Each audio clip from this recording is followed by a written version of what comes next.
Youngpreneurs Podcast, episode number 133 with your host, Victor Ahipenny. What's up, world? Another day, another podcast, and today I got my Canuck friend on the line, Troy, and I won't even attempt to pronounce his name because just like every other name on here, I tend to muck up, and you'd think I'd be a bit better considering my last name. But nevertheless, you're in for an absolutely awesome show as Troy is good friends and business partners and co-founder of the Young Entrepreneur Society with Gavin Cornelius, who was previously on the show, as well as Valen Vergara, who was also on the show, and they both dropped a ton of knowledge bombs. So if you've checked those episodes out, you're definitely sure to enjoy this, as Troy is an absolute gun when it comes to branding, but this didn't happen overnight. He runs exclusivebrandingagency.com, and this didn't happen overnight. And we go through his journey from where he is now, which is living independently, location independently around the world, getting away from those freezing cold Canadian winters, to travel the world and live on his own terms. And we deep dive into what branding really is, how I guess a logo comes about, and why it's so much more than that, and it's how understanding your clientele and your clients, and it really opened my eyes to a lot of things. But he also looks at his journey from what he was doing, which was far from branding, to where he is now, the steps he's took, and the things that he has learned along the way. So there's an absolute huge amount of value, whether you're just starting out or you're looking to improve your branding, or you're just looking for some inspiration on your journey along the way. So I will leave you at that. If you enjoy this episode, as I said, make sure to go and check out some of the previous ones, particularly Gavin's and Valen's, as they are awesome co-Canadians out there doing awesome things. And check out all the show notes and everything we talk about at www.passiveincomeyoung.com. And while you're there, I'd love it for a cool Merry Christmas present. Jump over to iTunes, leave me a rating and review, as they do give me a kick, and it knows that I'm not just talking to my mum out there. So for all of you out there listening, have an absolutely awesome Christmas.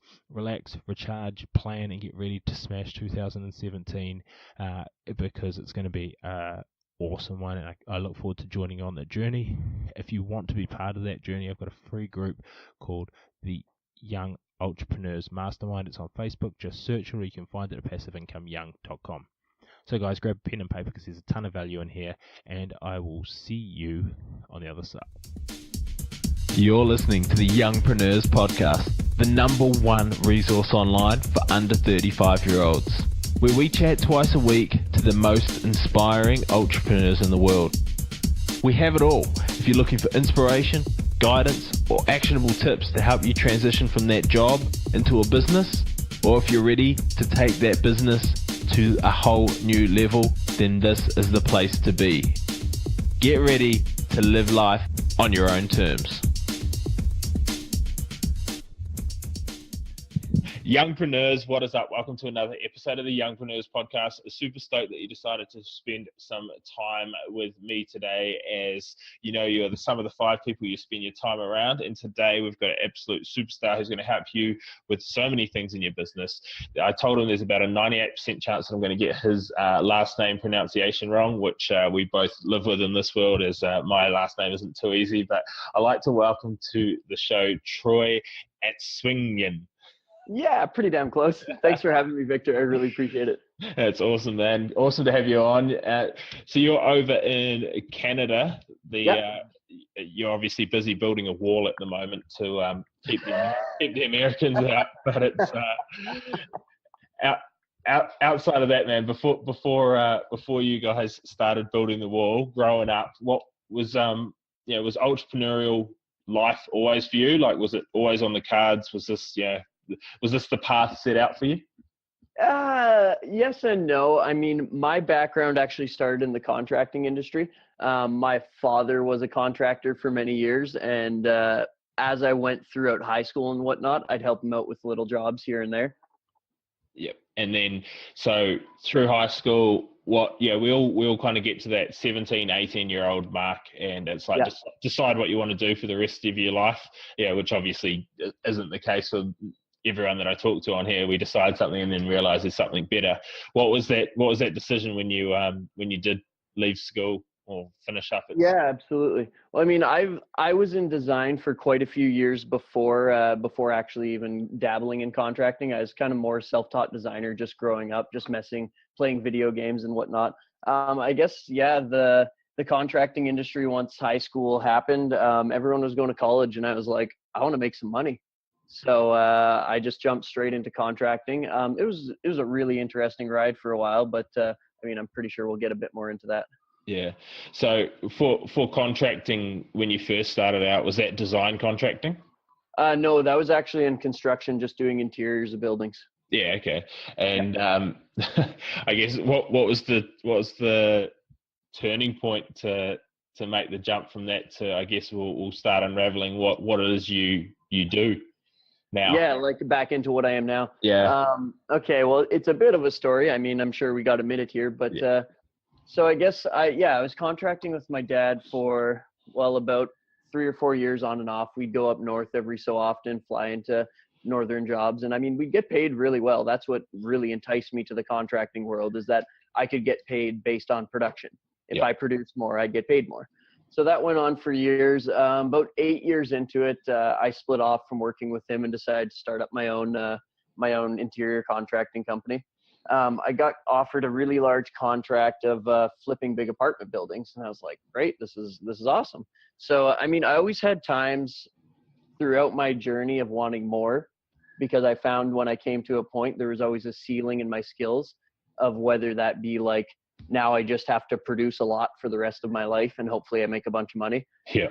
So I was always wanting more, but I mean, I guess I got offered this big contract. I took it on. I ended up hiring about 12 employees. We had payrolls of upwards of about 14 grand every 2 weeks. So we were doing this job. Everything was going great. And then I gave the company the last final invoice. That was for about 40 grand, and they neglected to pay it. So when I had payrolls of 14 grand coming out every 2 weeks, that really hit my bank account and all of my savings really hard.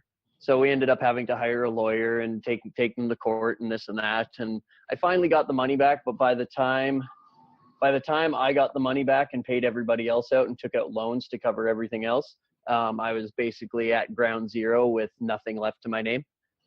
So It's nothing better than working ridiculously hard and coming out with nothing at the end of coming it. out with absolutely nothing and worse off than I was when I started. Mm.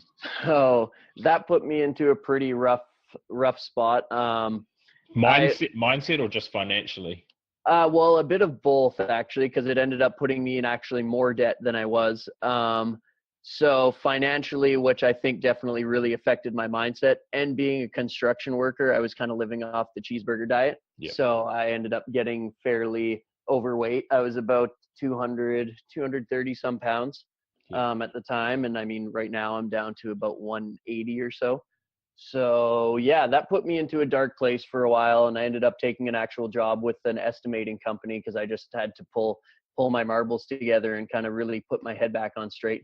And then, so you transitioned. What was the transition to what you're doing now?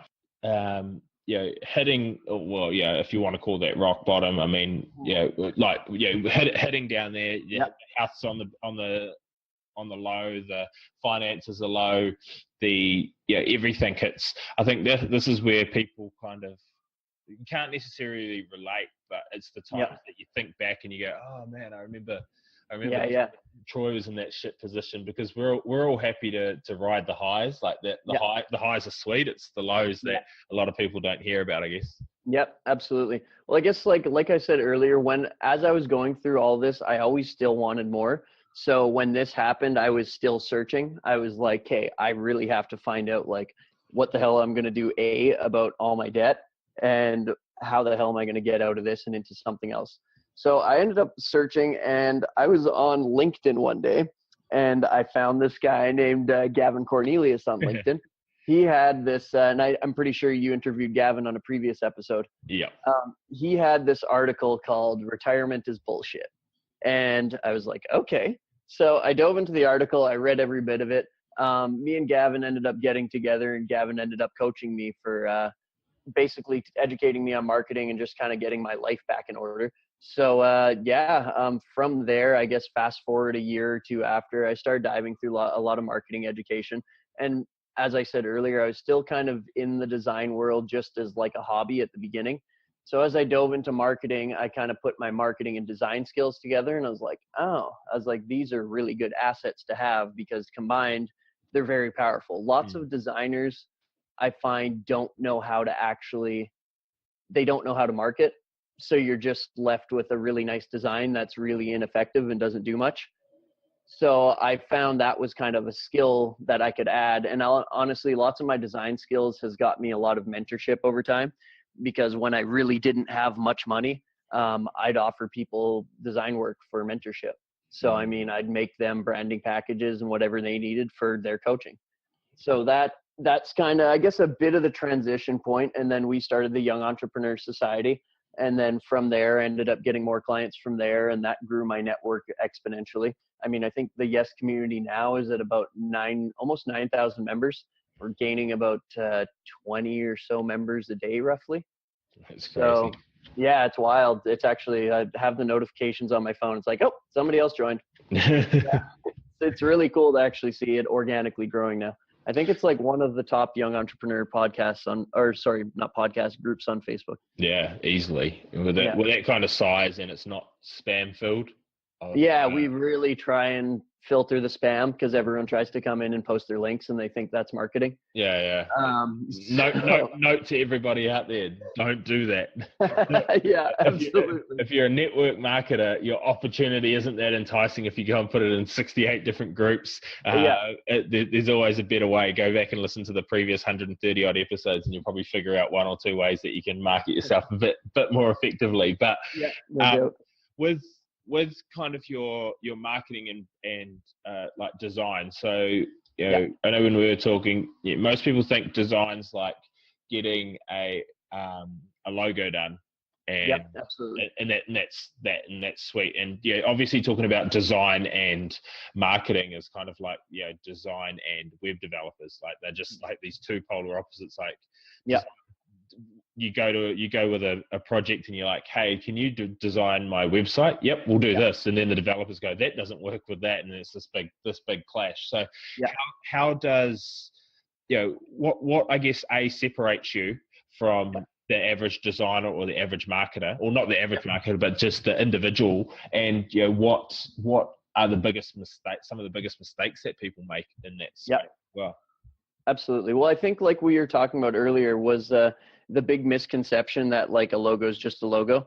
What really opened my eyes to kind of the whole design world was about last year. I was still doing quite a bit of branding, but I got offered to put a bid on for one of the largest sports teams in North America, or sports organizations in North America. And the logo was for about 10 grand. And I couldn't believe it, actually, because I knew a friend of a friend that got me in there, and he told me to come in at a certain amount of price.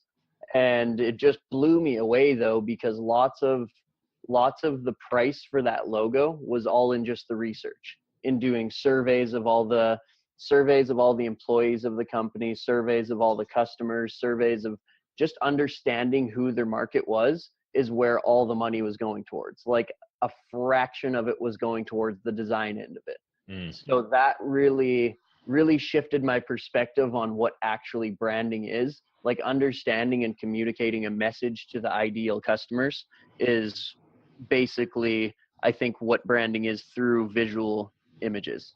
So, that to me was a huge paradigm shift, and really gave me a deeper understanding of what actually branding is. Because like even companies, like I read a research document the other day. I can't remember what company it was, but some big companies have paid anywhere upwards of like $1 to $2 million for some of their logos. But they're obviously Fortune 500 companies, like they're very well known. But some have also spent 15. So it's like it's crazy when you think about it, because like that $1 to $2 million for someone to change a logo. Like if Nike changes their logo, that's publicity as well.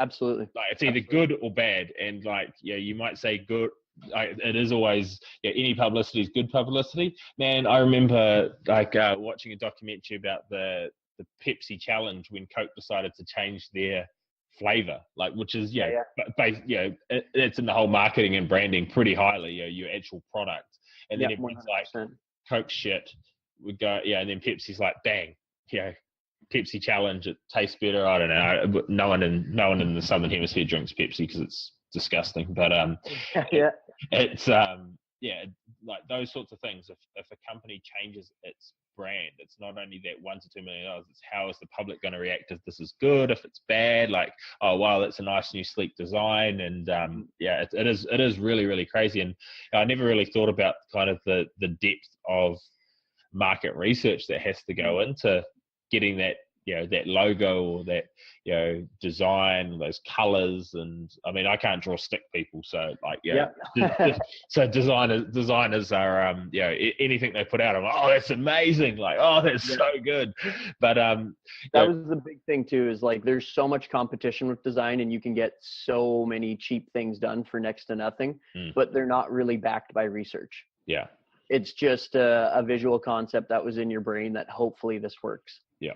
So you come into a company and you help them with rebranding, a new logo or something. How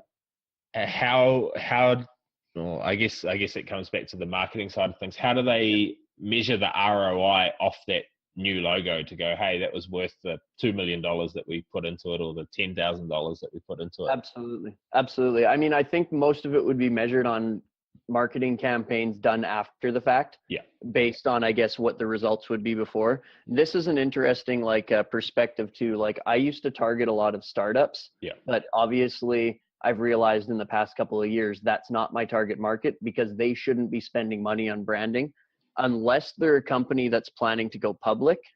Because having a really nice brand will actually, if you're trying to raise a lot of capital and you're trying to get in front of big investors, if you have a solid brand, they will take you seriously, versus if you don't have anything, they're not going to want to dump a bunch of money into you.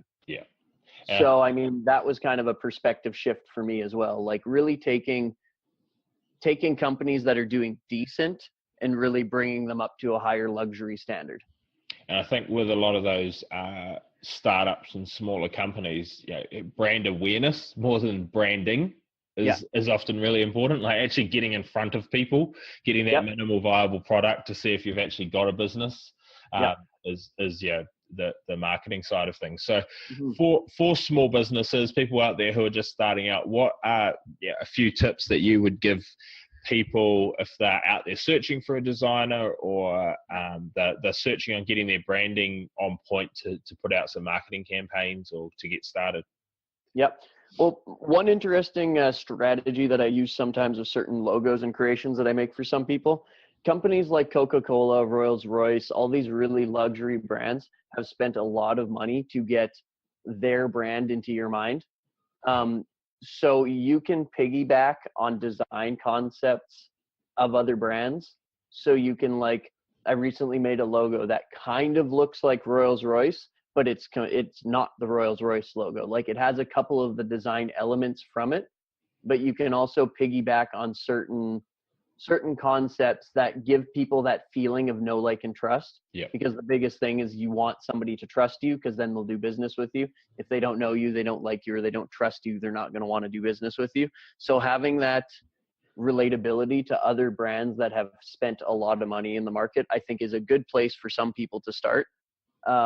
Because, I mean, let's just face it, lots of small businesses don't have billions of dollars to spend on brand awareness. Their biggest thing is getting money in the door now. So, I mean, if you do find a designer, understanding that you should at least understand a bit of your marketing, and hopefully that your designer would as well. Because, I mean, I've seen a lot of logos done recently, and, like, I mean, I bid on a logo a couple weeks ago that was, I think it was about $2,000.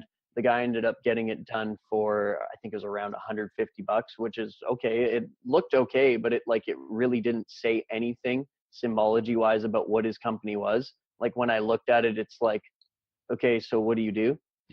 Like, you want it to kind of elicit in a way of somewhat of what you do, but at the same time too, understanding like who your target market is and why it might appeal to them. Yeah, because the interesting thing, like that's what I was going to ask you, is you look at kind of color and design, and I know Kodak's out of business now, but like McDonald's, Kodak, Coca-Cola, all got similar colors. Yeah, Yeah. social media side of things, like Facebook's blues and Twitter's blues and stuff like that. Is there kind of a relationship between colors and different business industries? Is it? Yeah. Absolutely. Well, blue is like Facebook and Twitter. Blue is a very trusting color. Colors can elicit a lot of emotions in our body. Like red's a very big power color and power and dominance color. If you go into Google, you can look up color charts. It will actually show you like what colors elicit which emotions. I like using blue in a lot of my designs because I think trust is a really big thing in any business. And that feeling like Facebook blue. Everyone trusts Facebook. Yeah.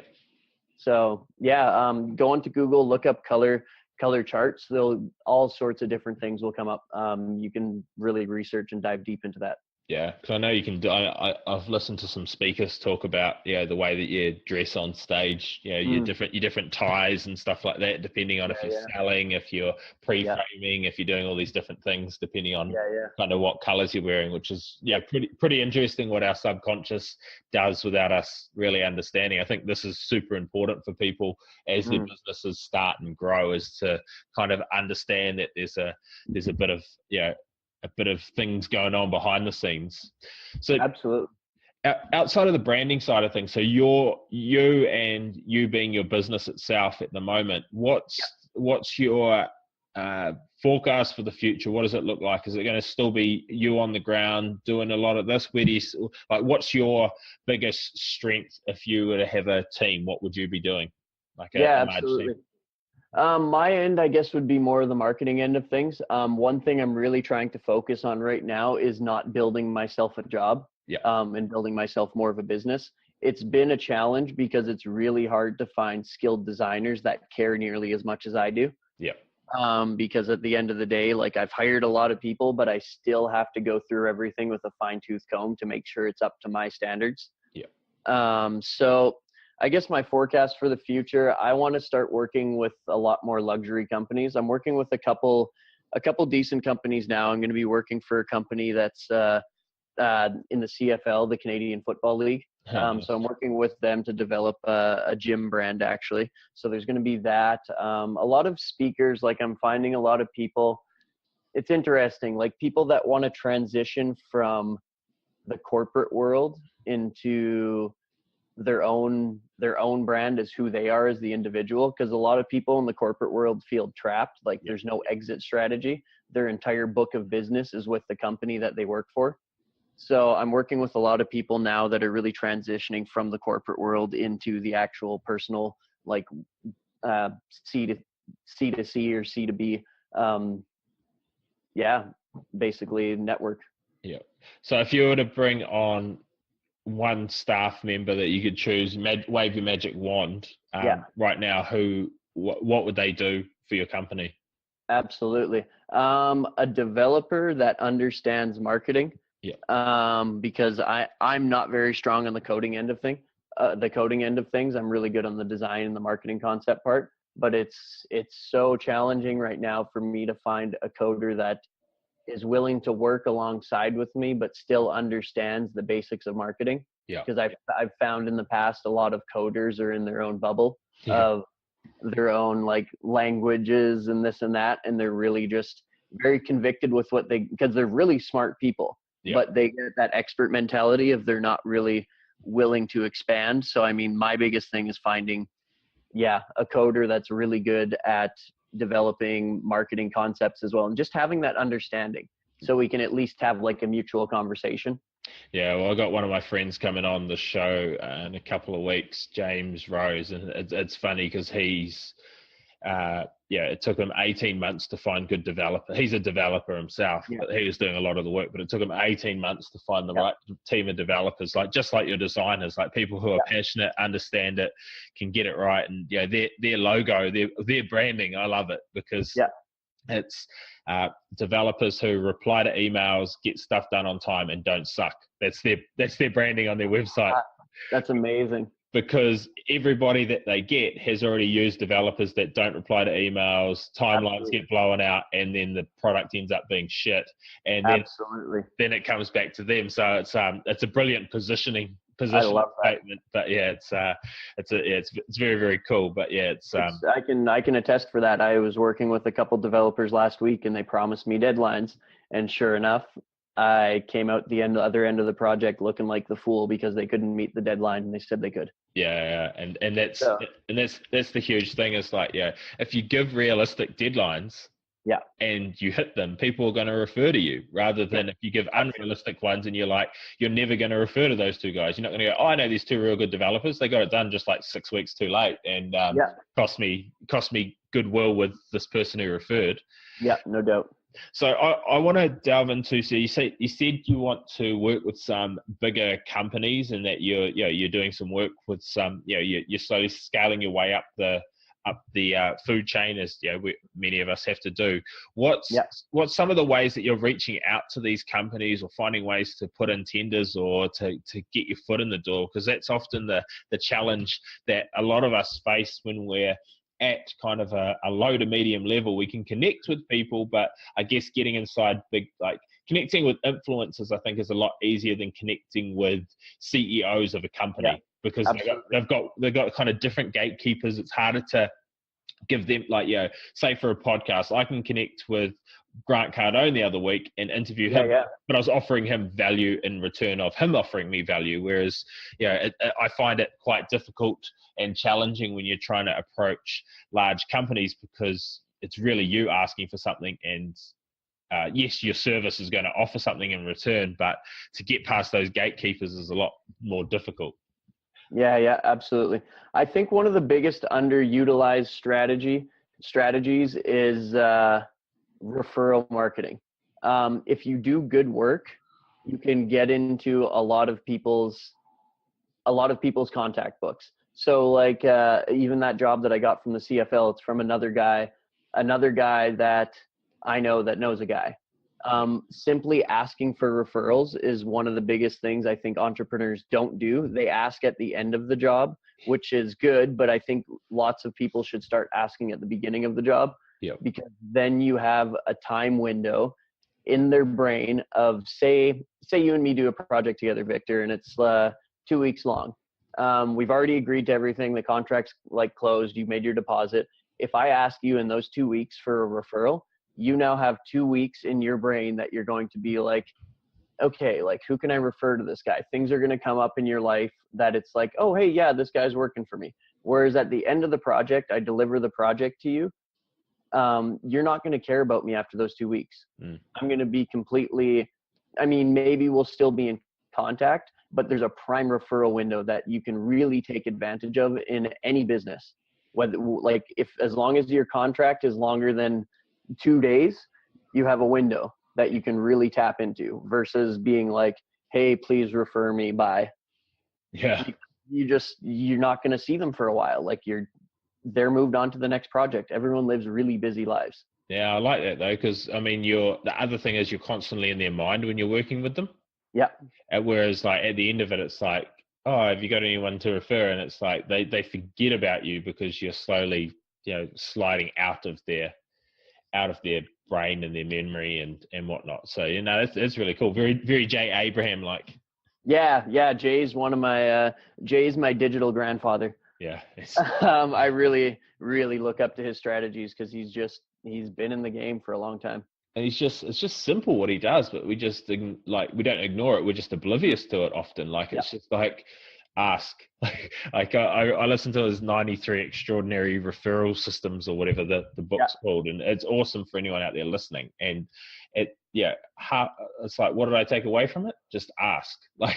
That was the overwhelming thing. A lot of the strategies were different ways to ask, but it was really just ask. And if you're providing a good service, people are going to be referring. But if you don't ask, people will just be like, oh yeah, he was really good at design. And the best thing with referrals too is it comes with built-in trust. Yeah. Because if somebody that you do business with already trusts you and you refer me to them, they're instantly going to trust me because of the credibility that you've already built with them, even though I don't know them. Yeah, exactly. So it's like that, the power of referrals to get you, that's one of my big strategies, is just doing great work and asking for referrals. Yeah, and just getting noticed with, like, because that's the thing with design, is a lot of people look at it. So I mean, I think I can easily get noticed by a lot of big people when I start doing, as I start getting through the chains of it. Yeah. Awesome. So let's round off with a few kind of quick fire-ish questions. Absolutely.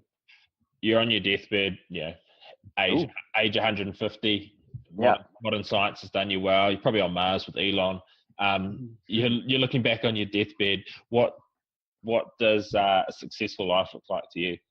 Yeah, successful life look like to me. Um, that's a great question. Um, it's filled with love, lots of connection, um, enough finances to not create financial distress, to be able to do, I mean, if I'm on Mars already, to be able to do like whatever I want with whoever I want, and whenever I want to do it, and not really have to second guess on how I'm going to get that accomplished, whether that be financially or connection wise. Yeah, to me, it's all about connections and just growing and expanding into being the best person that I can be. Cool. So yeah. Do you have any habits? Like what does a normal day look like for you? Do you have any things that like a must do's each day? Yeah, absolutely. As soon as I get up every morning, I drink a large cup of water. It sounds so simple, but when we sleep for 8 hours and we wake up, or whatever it be, 6 or 5, like most entrepreneurs do, it's the longest that you've went throughout the day without any water or fluid intake. So your body's the most dehydrated when you first wake up. So really priming your system with some good high quality water. And then honestly, I put on some really upbeat music, some techno, and some good feeling jams, so I get into a great state and not reacting instantly to everybody else's tasks. Yeah. Like starting my morning on my terms, and then slowly getting into the flow of the day, and then working on other projects that I have to work on, but focusing on building my business versus everybody else's business, and building up myself as well, like whether that be going through audio trainings or different things that are going to lift me up in the morning. So yeah, that's the basics of my morning. I mean, I go to the gym every other day. Yeah, that's basically it. Just not getting into reactions, staying hydrated, and hacking your state with great music. Nice. And good books or resources that you'd recommend others Yep. check out? What would you have? Absolutely. I'm going through the 50th Law right now by 50 Cent and Robert Greene. I really like the 48 Laws of Power. What else is a great book?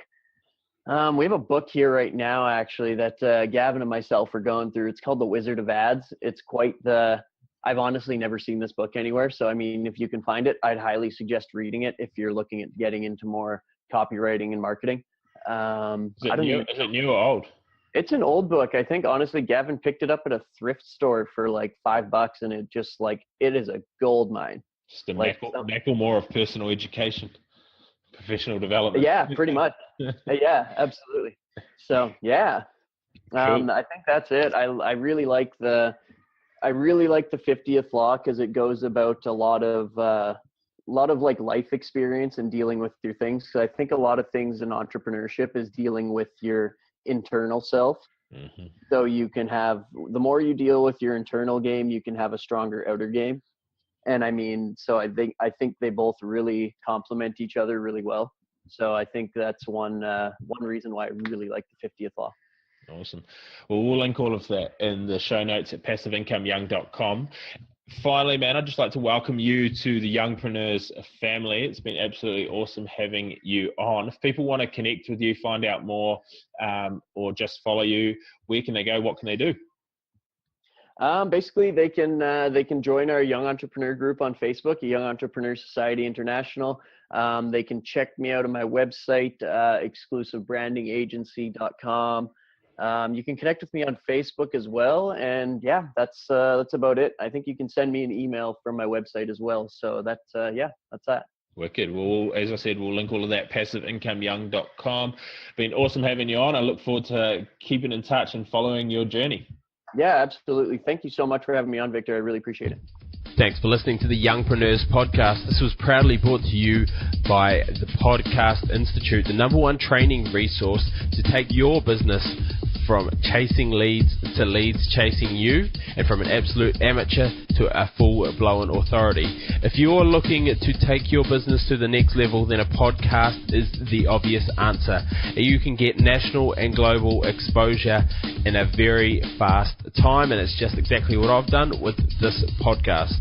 So if you want to find out more, get a checklist on how you can get started for under $60, and to find out more through a small training video that I've prepared for you all, then please check out passiveincomeyoung.com/podcast training.